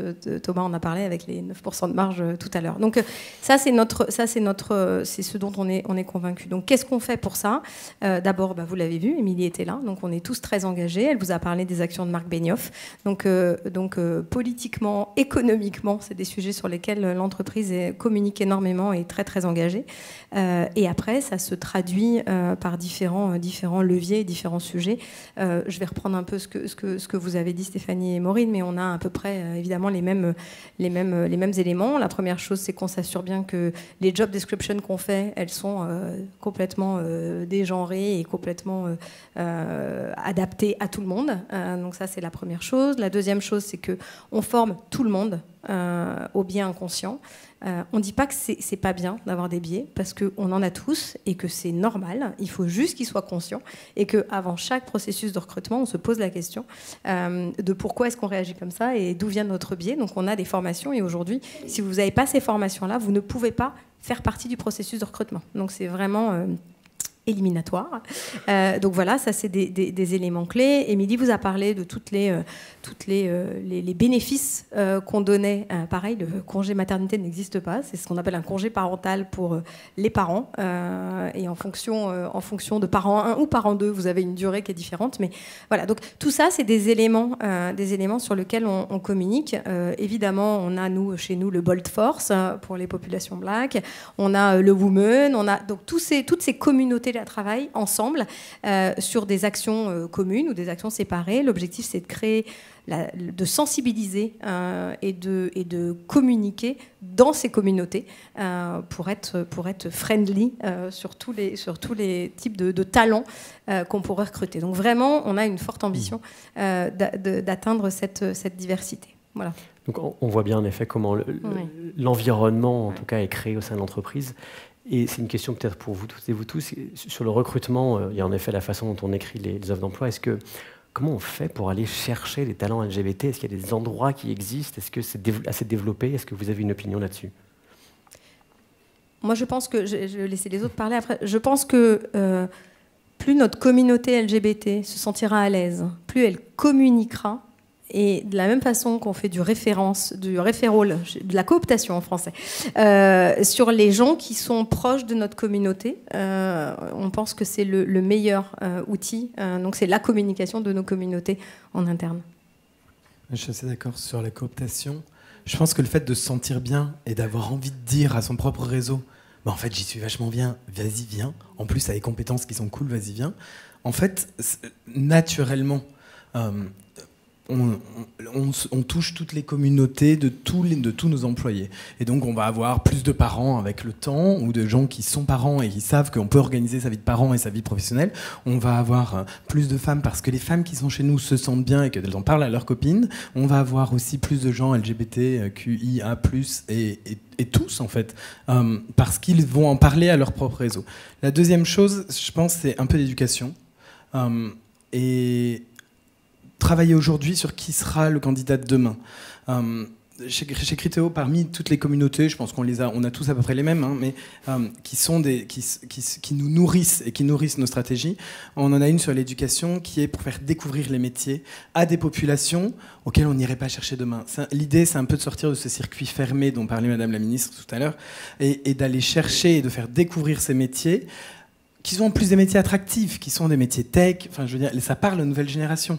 Et leur dire, mais en fait, c'est pas délirant, quand on habite en banlieue parisienne et qu'on vient d'un milieu un petit peu plus défavorisé, de se dire, bah, en fait, je vais potentiellement me lancer dans des études comme ça. Et puis, aller potentiellement mentorer ces jeunes-là, ou aller subventionner une partie de leurs études, parce que ça ramène un petit bol d'air d'avoir des gens qui ont un background un peu différent. Et à la fin, cette diversité en entreprise, ça amène de l'innovation. Ça amène plein de gens qui voient une problématique sous plein d'angles différents. Et du coup, c'est bénéfique à tout le monde. Tu veux dire quelque chose, Stéphanie? Je voulais juste dire, en fait, en matière de recrutement, on vient aussi, nous, depuis 1 an, de se lancer dans tout ce que vous avez évoqué. Donc, revisiter nos job descriptions pour qu'elles ne soient pas exclusives avec les mots qu'elles peuvent utiliser. Les processus de recrutement avec des scorecards qui soient structurés et que tous les candidats soient traités de façon similaire, c'est absolument clé. Et en fait, ça ne l'était pas chez nous, en tout cas pas à 100%. Je crois que c'est indispensable de l'être. On a rajouté récemment, c'est un peu anecdotique, mais je crois que ça compte, on a rajouté récemment dans nos offres qu'on fait paraître et qu'on publie une phrase qui dit si vous pensez ne pas cocher toutes les cases de la job description et de ce qu'on demande comme critère, postulez quand même et dites-nous pourquoi vous pensez quand même être fait pour le poste. Et ça nous a attiré un peu d'attention, c'est-à-dire qu'on a pas mal de candidats qui ont réagi à ça. Et je crois que ça permet à des gens qui, malgré nos efforts, ne s'identifieraient pas à ce qu'on peut décrire comme environnement de travail ou comme type de responsabilité, de se manifester. La deuxième chose, c'est qu'on a mis en place une enquête de satisfaction auprès de nos candidats. Et dans nos questions, on leur demande d'évaluer le caractère inclusif de notre processus. Donc ça, c'est des éléments qui vont nous permettre petit à petit de calibrer en fait nos efforts et de s'assurer qu'on a de l'impact et sinon de s'améliorer. Okay. Moi, je reviens simplement sur la question de l'exemplarité et du leadership. Donc évidemment, on a aussi beaucoup de choses en place que vous avez mentionné et que Google essaie de suivre. On met aussi en avant les personnes du réseau Pride, du réseau Gigglers chez Google. Je pense notamment à un vice-président qui est très connu chez Google, qui s'appelle Pedro Pina, qui était président branding, maintenant président YouTube, et qui témoigne sur notre site d'offres d'emploi de sa participation au réseau Pride, au réseau Googler, qui partage les photos de son mariage, qui parle ouvertement de son mari. Et je crois qu'en permettant d'avoir ce genre de témoignages sur notre site d'offres d'emploi, les gens sont aussi autorisés à postuler quand ils viennent de ces communautés-là. Je vais du coup revenir un peu vers toi, Antoine, sur votre CEO en France, qui pour le coup, lui, est très impliqué aussi sur ces problématiques. Le CEO France... pardon, qui a été récompensé pour... Alors, notre CEO, Madame... Pardon, oui. On en est assez fiers, d'ailleurs, c'est un peu comme Salesforce.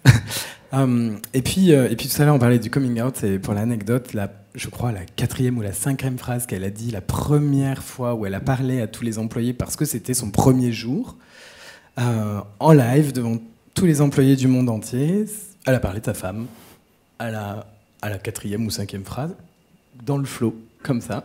Et on a tous eu un moment en disant « Ok, non.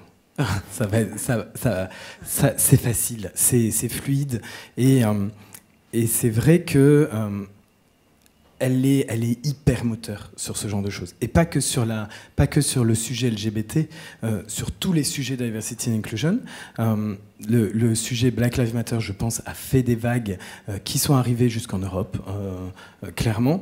Et je pense qu'on a, en dehors des problématiques environnementales sur la partie RSE, on avait un peu de marge de manœuvre en Europe sur le sujet diversity and inclusion. Et même si on ne l'apprend pas exactement comme aux États-Unis, avoir un énorme sponsor de la direction générale ou du board dans un grand groupe comme les nôtres, en fait, c'est primordial. Parce que du coup, n'importe qui dans la boîte, du stagiaire au CEO, se sent prêt à dire « Moi, j'ai une idée. On pourrait peut-être améliorer ce process ou on pourrait peut-être améliorer cette façon de faire. » Okay. On va passer à la dernière partie de notre discussion. Avant d'ouvrir aux questions, n'hésitez pas à les poser aussi en ligne sur le Livestorm. Et je voudrais qu'on sorte un petit peu du cadre de votre entreprise particulière et qu'on s'interroge peut-être sur la façon dont, en général, on peut encourager le secteur et la société à s'emparer du sujet. Maureen et Yael, je vais me tourner vers vous. Sur les pratiques RH particulièrement, donc vous montrez beaucoup de bonne volonté personnellement. Comment est-ce qu'on peut aider à faire évoluer les pratiques RH en règle générale? Est-ce que c'est, alors Madame la ministre nous en a parlé, est-ce que c'est faire des politiques? Est-ce que c'est les dirigeants? Est-ce que c'est les collaborateurs? Est-ce que c'est vos clients? Quelle est votre opinion là-dessus? Vas-y. D'accord. Alors chez nous, on l'a évoqué, il y a toutes ces actions et on est vraiment on pousse la sensibilisation autour de tous ces sujets. Il y a différents leviers, différentes questions qu'on a aujourd'hui. La première, Elisabeth Moreno l'a évoqué, c'est l'histoire des quotas. C'est un vrai sujet. J'étais au Women Forum à Milan il y a quelques jours et effectivement on constatait que la raison pour laquelle la France avait avancé sur ces sujets-là, notamment sur la diversité de genre avec les femmes, c'était parce qu'il y a une loi qui est arrivée et qui a imposé des quotas. Et donc, toutes les communautés européennes, etc., se posaient la question de se dire, mais alors qu'est-ce qu'on fait? On fait pareil, on impose des quotas. Donc, on a vraiment cette réflexion autour de jusqu'où on peut aller sur les quotas. C'est exactement ce que disait Madame Moreno tout à l'heure. Comment on peut le faire, sachant qu'effectivement, on ne peut pas tout mesurer, hein, parce qu'on sait tous qu'il y a cette liberté et cette privacy.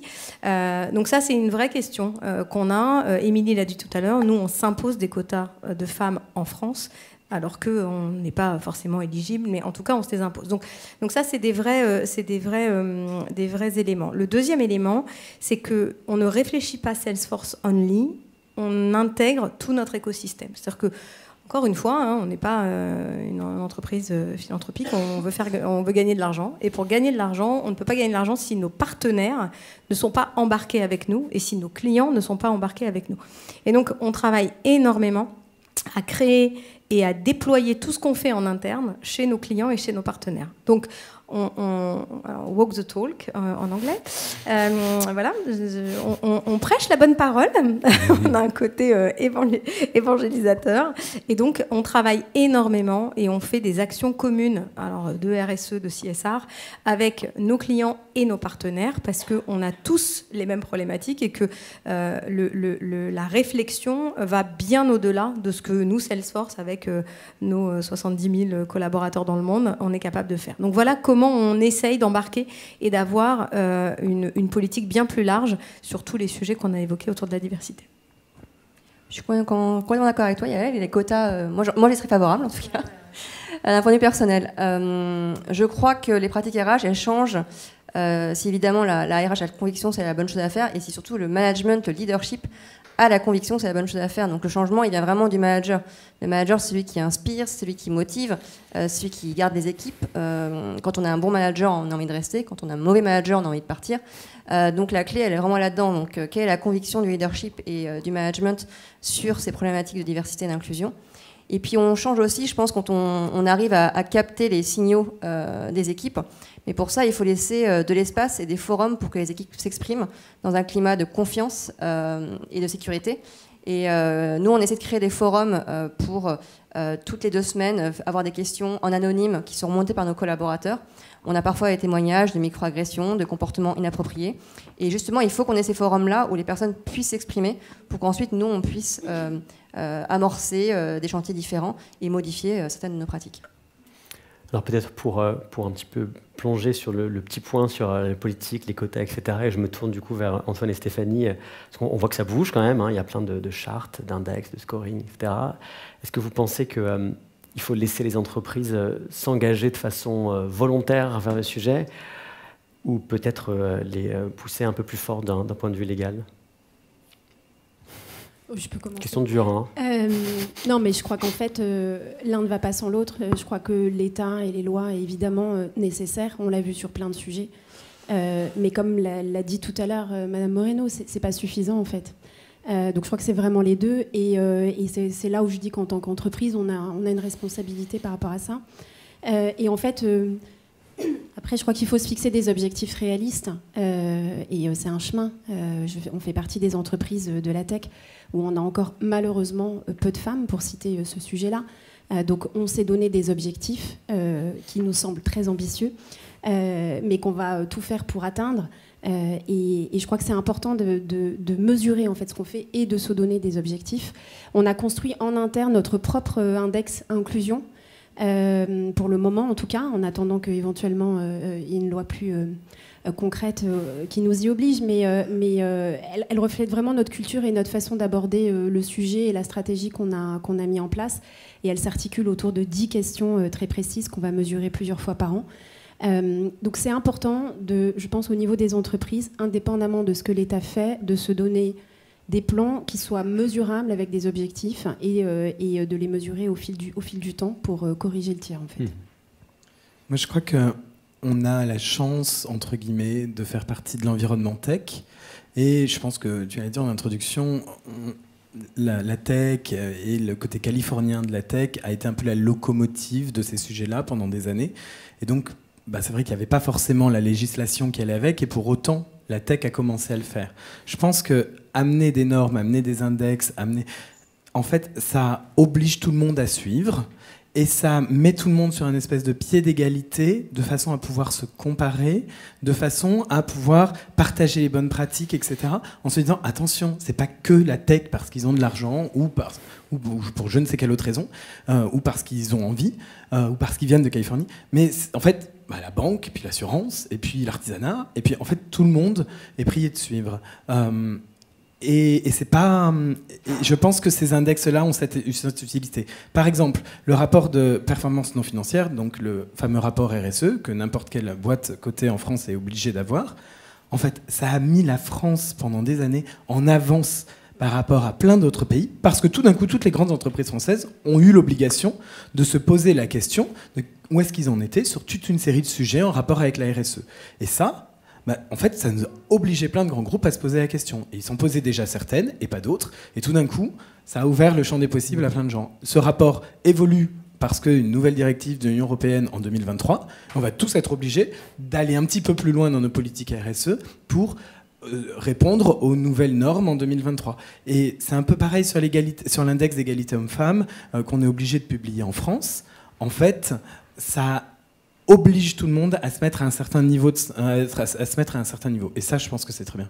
Donc il y a une espèce de la vertu d'allume-feu un petit peu que la loi peut avoir, et les entreprises évidemment qui sont là aussi pour aller encore plus loin en fonction de leurs valeurs et de leurs problématiques.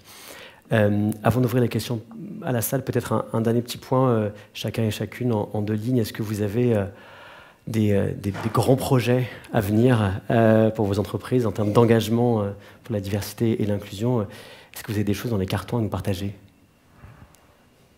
Nous, on va continuer à faire ce que j'ai décrit sur l'interne, sur l'externe, sur nos engagements. Je crois que la grande problématique sur l'inclusion, ça va être à partir de janvier. Le télétravail volontaire chez Google va cesser. Donc les gens seront invités à retourner au bureau 3 jours par semaine. Et on offre aussi 2 jours de télétravail par semaine pour ceux qui le souhaitent. Et la problématique d'inclusion va être sur le mode de travail hybride. Donc comment s'assurer qu'on inclut les personnes qui sont en visio, qui sont chez elles, versus les personnes qui sont dans la salle. Donc l'inclusion dans le mode de travail et le travail hybride va être un de nos gros projets de la rentrée. Nous, on a un gros projet autour de la reconversion, toujours pour des raisons de recrutement et de guerre des talents. Et on veut accompagner tout le monde, quelles que soient les origines sociales, quel que soit le sexe, quelles que soient les orientations, etc. On veut accompagner tout le monde à découvrir ce qu'est de la tech et à se dire que la tech, c'est pour moi. Donc voilà, donc on a des gros sujets autour de la reconversion. Nous, on est en train de terminer un gros projet qui nous a pris longtemps, de changer absolument tous nos systèmes informatiques. C'est un projet qu'on a appelé That's My Name, pour que les personnes en transition et les personnes transgenres puissent, de jour au lendemain, changer d'identité en interne et à partir d'une date donnée, appliquer une nouvelle identité. Et en fait, c'est pas si simple, hein, les systèmes informatiques sont ce qu'ils sont, et c'est un long processus, et donc on va le lancer et l'éprouver. Et ça, je pense que c'est une grande avancée. On a au moins 6 employés qui sont dans cette situation-là, dans le groupe Criteo, et en fait, on est très content de pouvoir apporter ça. La deuxième chose, je pense qu'en effet, le mix télétravail et travail au bureau change complètement la donne d'un point de vue expérience employée et d'un point de vue inclusion. Et en même temps, ça ouvre plein de portes. Parce que du coup, on peut aller travailler en région assez facilement. Chez Criteo, ce sera 1 journée par semaine au bureau. Tout le reste du temps, vous faites comme vous voulez. Et du coup, en fait, ça nous ouvre plein de champs à des endroits où on ne pouvait pas forcément aller. Et tout à l'heure, madame la ministre disait 50% de la tech est à Paris. Je suis certain que le Covid sera passé par là et qu'on n'aura plus ces stats-là dans quelques temps. Alors, nous, vous l'avez compris, on a structuré notre plan il y a à peu près 12 mois, donc on est en plein dedans.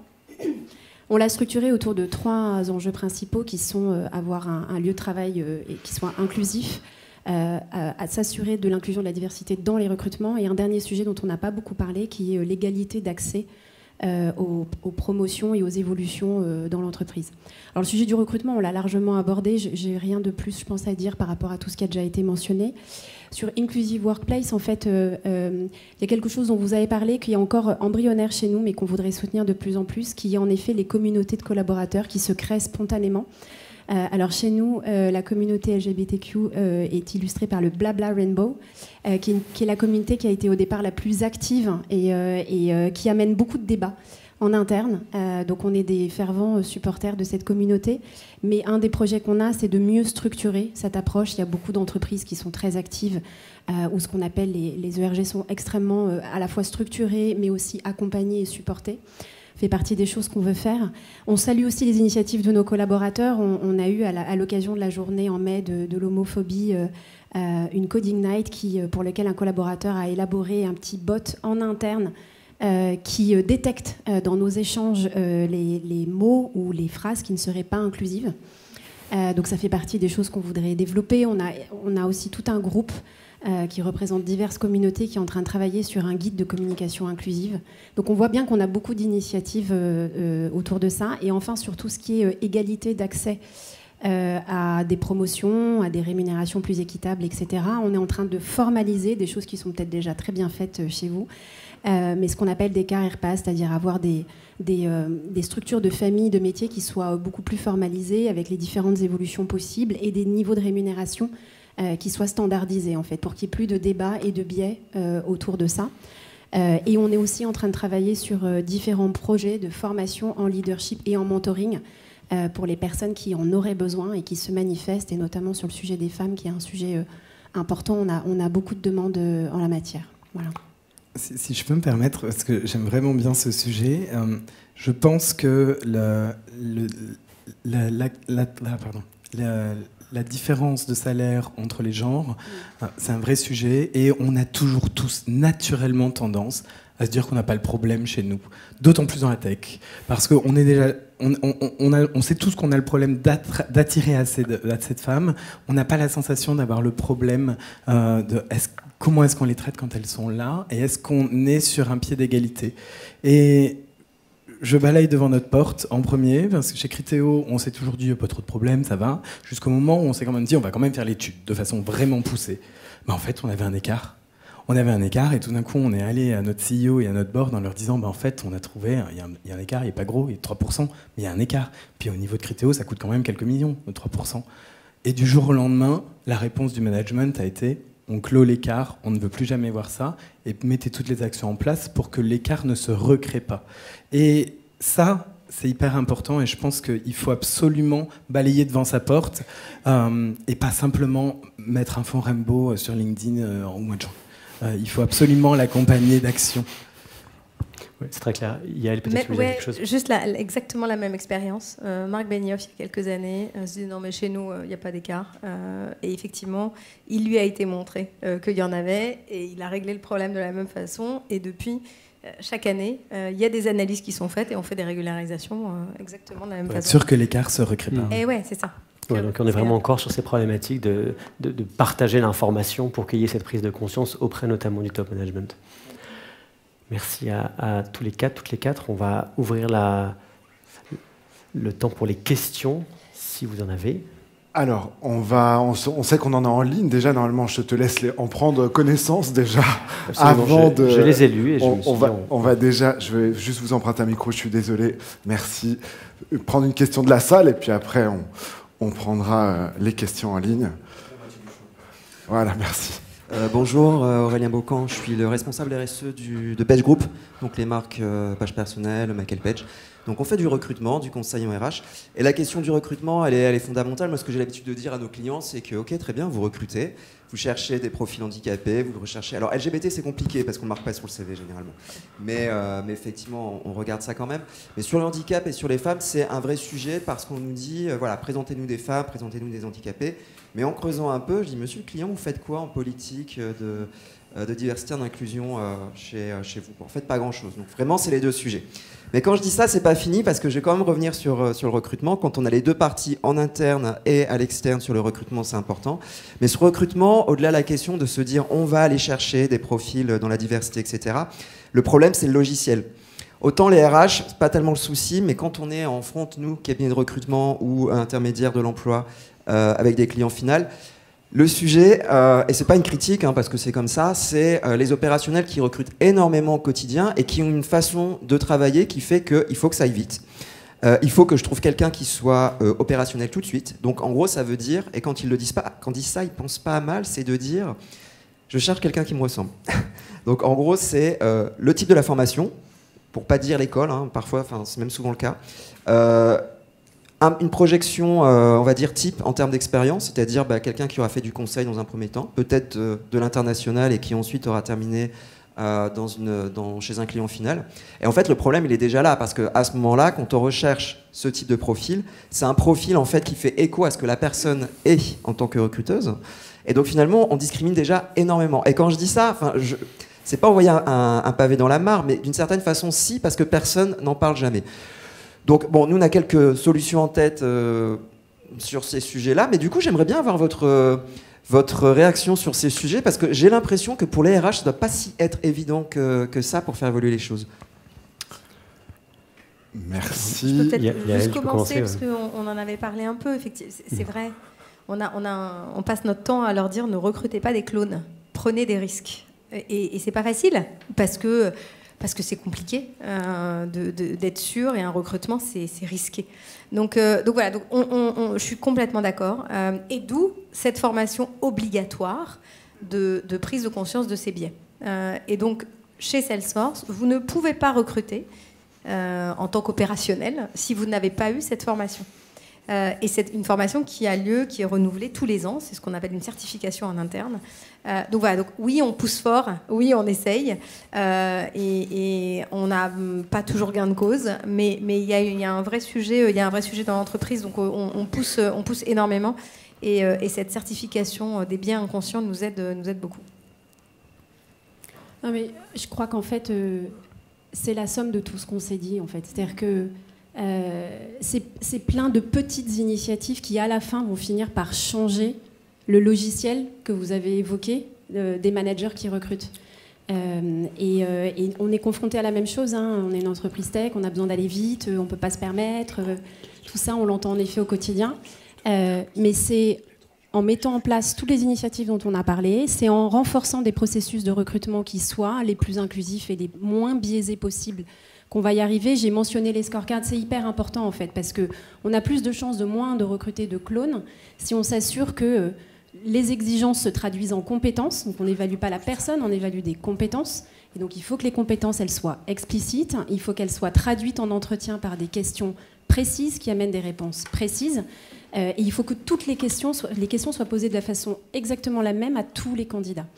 Ça, c'est un des points, c'est un des éléments. C'est pas le seul, hein, mais c'est un des éléments. C'est avoir un panel de décision aussi. C'est pas que le hiring manager qui décide tout seul. Nous, on a un panel de décision. C'est-à-dire qu'il y a plusieurs personnes qui décident. Hein, donc, ça limite aussi ces effets-là. Donc, en fait, je crois qu'il n'y a pas une solution miracle. Hein. Il y a tout ce qu'on s'est dit, plus celle que je viens de mentionner, plus sans doute plein d'autres. Et c'est petit à petit, en fait, que ça se construit. Et c'est en démontrant petit à petit le résultat de ça, le fait que oui, on n'a pas recruté des clones, on n'a pas forcément mis 2 mois de plus. Les personnes qu'on a intégrées se sont très bien intégrées, qu'elles ont aussi bien, voire mieux performé que d'autres, etc., etc. Donc ça se construit dans le temps et ça prend du temps en fait. Je crois qu'il faut aussi se dire que ça prend du temps. Moi, je crois aussi que c'est au leadership d'imposer des choses. Donc au management de dire aujourd'hui, je veux voir 50% des candidats présentés qui soient des femmes. Donc nous, on a un directeur commercial qui a dit dans tous les recrutements, je veux que 50% des candidats soient des femmes pour donner une égalité des chances au moment du recrutement. Après, on prendra le meilleur candidat. Mais je crois que c'est aussi des messages forts qui doivent venir de la part du leadership et qui doivent aussi se mouiller et prendre des positions. C'est le leadership modèle dont on a parlé tout à l'heure, c'est très important. Ouais, et puis je crois qu'il faut des garde-fous en fait, parce qu'on a tous des biais inconscients comme ça, et on le sait, quand il y a quelqu'un qui démissionne, on est tous dans l'urgence parce qu'il faut absolument quelqu'un d'efficace demain. Mais en fait, à long terme, si on s'applique tous ça, on fait une grosse bêtise pour l'entreprise. Et je pense que c'est à l'entreprise de se mettre des garde-fous et de mettre des garde-fous aussi aux prestataires de recrutement. Parce qu'on a toujours tous tendance à toujours vachement bien recruter quand c'est nous qui le faisons. Et puis le jour où ça va trop vite, où on a trop de besoins, etc., on fait appel à une boîte de recrutement. Et là, tout d'un coup, ça ne dépend plus que de nos process. Et donc, je pense que onboarder les bonnes boîtes de recrutement et s'assurer des niveaux de standard des prestataires de recrutement ou des partenaires de recrutement, ça en fait partie. Et ensuite, le fait de dire, il n'y a pas qu'une seule personne qui décide malgré l'urgence, ou on met un petit peu de process ou un entretien en plus juste pour avoir un œil supplémentaire, et quelqu'un qui n'est pas de la même hiérarchie c'est typiquement quelqu'un des RH et quelqu'un du métier. Pour qu'à un moment donné, il y ait quelqu'un qui puisse dire au manager, attention, c'est pas forcément le meilleur profil que tu es en train de récupérer, même s'il te ressemble fortement. Alors, on a beaucoup de questions en ligne, je vais du coup pouvoir en prendre qu'une malheureusement. On a un tout petit peu touché le sujet jusqu'ici sur l'inclusion des personnes transgenres ou en transition de genre au sein des entreprises de la tech. Alors, on a déjà vu une ou deux initiatives que vous mettez en place. Est-ce qu'il y a d'autres choses que vos entreprises mettent en place pour accompagner ces personnes ou tout simplement inclure les personnes transgenres? Si je peux, mesdames. On a une... Après le Covid et en transition vers un nouveau mode de travail hybride, on est aussi en train de repenser nos bureaux. Et comment on va s'en servir et à quoi vont servir les bureaux. Et du coup, on les refait. Et en fait, tout bête, hein, mais vient la question des toilettes. Et qu'est-ce qu'on fait pour les toilettes, pour les personnes transgenres? Et tout d'un coup, la rénovation de nos bâtiments, on s'est dit en fait, si on décide de répondre à cette problématique-là, à ce moment-là, on n'est pas en train de refaire les toilettes juste pour ça. On est en train de profiter d'un changement global pour dire, dans la façon dont on va repenser, on va penser à ça aussi. Au même titre qu'on pense à l'inclusion entre ceux qui sont dans la salle de réunion et ceux qui sont à distance, on peut penser à ça par exemple. On peut aussi penser, quand on refait ces systèmes informatiques, à proposer aux gens, et c'est une grosse tendance aux US, mais clairement elle arrive chez nous, qu'ils puissent dire par quel pronom ils veulent être appelés. On a une nouvelle génération où les questionnements de genre, la non-binarité et toutes ces choses-là ont une place sociétale beaucoup plus forte que ce qu'elle l'était sur les générations précédentes. Si on ferme les yeux et qu'on fait comme si tout ça n'arrivait pas, on sera les derniers à les recruter parce qu'ils seront allés chez les autres. Et en fait, il faut suivre ces tendances-là. Et donc, peut-être laisser encore plus de place à ce que les gens puissent être comme ils veulent et que l'entreprise s'adapte et leur laisse la place de s'épanouir comme ils veulent. Très clair. On va finir sur cette question. Je crois qu'on est pile à l'heure de la fin. Merci en tout cas à vous toutes et à vous tous. Merci, c'était des échanges qui étaient très riches. Merci pour votre temps. Merci beaucoup et bravo.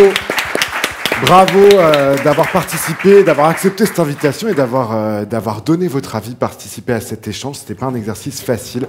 On espère du coup que vous vous saisirez encore plus du sujet par la suite. Merci beaucoup. Merci.